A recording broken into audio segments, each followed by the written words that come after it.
Sobat pecinta Rato TV yang dimuliakan Allah, kali ini saya akan membahas masalah kiat-kiat menghadapi masa pensiun. Saya akan menyampaikan kisah nyata yang telah saya alami selama pensiun. Bagaimana caranya menjalani masa pensiun? Para sahabat sekalian, dengar kata pensiun, jangan panik.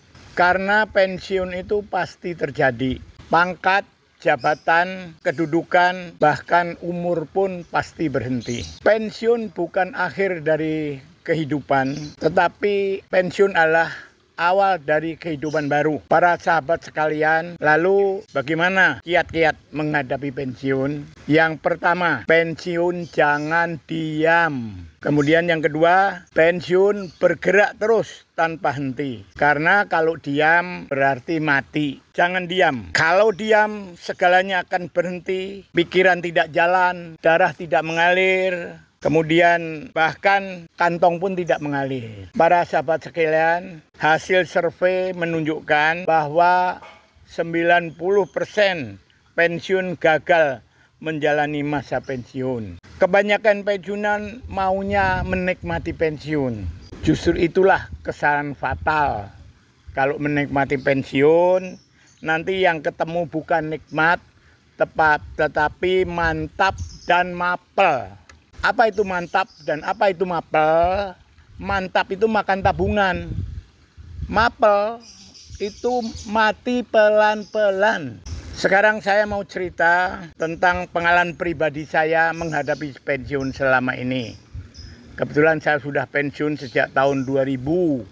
Jadi sudah hampir 20 tahun lebih saya pensiun. Pengalaman saya pensiun waktu itu kira-kira tahun 2000, saya pertama kali pensiun dalam 2 minggu saya tinggal di rumah, tidak kemana-mana. Tapi apa yang terjadi?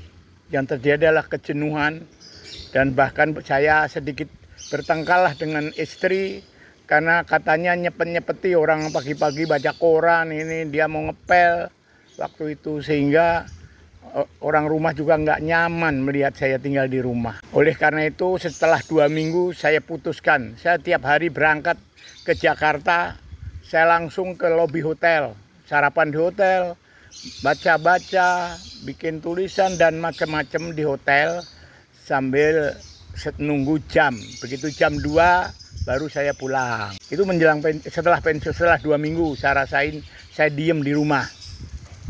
Setelah 1 minggu saya di hotel, saya ide berpikir, kalau gitu saya akan membuat kegiatan sosial dan dibantu tentu sosial dan bisnis atau sosiopreneur. Pertama kali saya waktu itu ngontrak tempat di jalan, ngontrak suatu tempat, kami buat kantor yayasan. Nama yayasannya adalah Yayasan Bakti Surato. Itu yayasan sampai sekarang masih berdiri. Waktu itu saya mendirikan yayasan, ngontrak suatu tempat di jalan raya di depan deket Cawang, di situlah di deket Cawang. Dan kemudian setelah itu sampai sekarang saya menggeluti bidang sosial dan bisnis. Umur saya sekarang sudah 77, tetapi saya tetap bergerak tanpa henti. Tapi kalau berhenti kan seperti tadi yang saya katakan. Bahkan saya pernah mendapat teguran dari teman saya waktu begitu pensiun, kamu ngapain tok masih bergerak kemana-mana, nikmatilah pensiun. Cuman waktu itu saya batin, wah keliru kamu. Kalau kamu pensiun mau menikmati yang tadi seperti saya sampaikan, ketemunya mantap sama mapel, makan tabungan dan mati pelan-pelan. Alhamdulillah sosiopreneur itu atau bisnis sosial dan bisnis itu saya alami sampai sekarang, alhamdulillah masih berjalan terus. Sehingga memberikan kemudahan kepada saya dan saya bisa mendapat rezeki, kesehatan dan kebahagiaan. Jadi memang kalau kita nanti siapapun yang pensiun jangan diam. Itu aja kuncinya. Kalau diam sudahlah. Meskipun hanya jadi ketua RT, jadi ketua RW, jadi ketua sepak bola, apa saja lah. Pokoknya kita bergerak.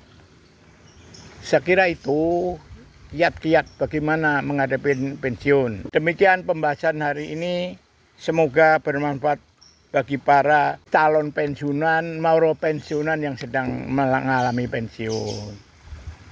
Terima kasih atas perhatian. Wassalamualaikum warahmatullahi wabarakatuh.